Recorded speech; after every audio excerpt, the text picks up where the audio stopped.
Isang retired Court of Appeals Justice kinasuhan ng gross misconduct ng Korte Suprema at alamin natin kung sino itong justice na to, Lakay. Mula sa report ni RH29, Boy Gonzales. Boy! Sister Ella Lakay Deo, formal ng sinampangan ng kasong gross misconduct sa Supreme Court. Si retired Court of Appeals Justice Isaias Dikdikan, kaugnay sa umano'y pagkakasangkot niya sa pagpaslang kay Attorney Joey Luis November 2020 sa Cebu City. Ayon sa Court Administrator kay Justice Raul Villanueva, ang kaso ay inendorso na ng NBI sa Cebu City Prosecution Office.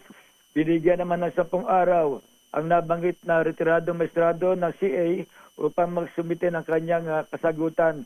Samantala, pinabura naman ng Supreme Court ang 3 barangay sa Baguio City na magdaos ng bingo games bilang fundraising project sa botong 11-4.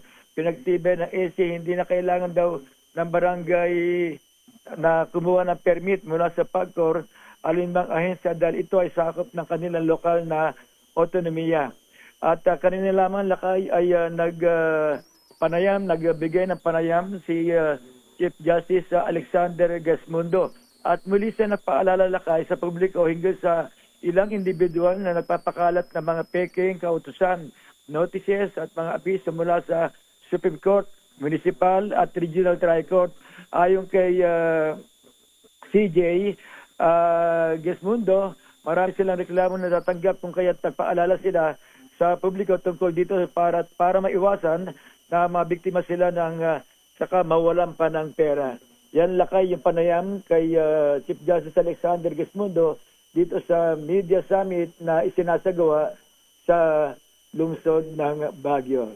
Kinakamusta ka nga pala, Lakay? Si CJ regards kay Justice Gasmundo kanina.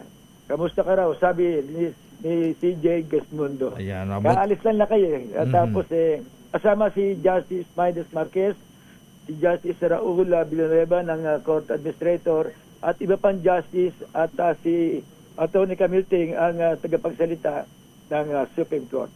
Balik sa iyo, Lakay Deo at Sister El. Maraming salamat, Boy Gonzales.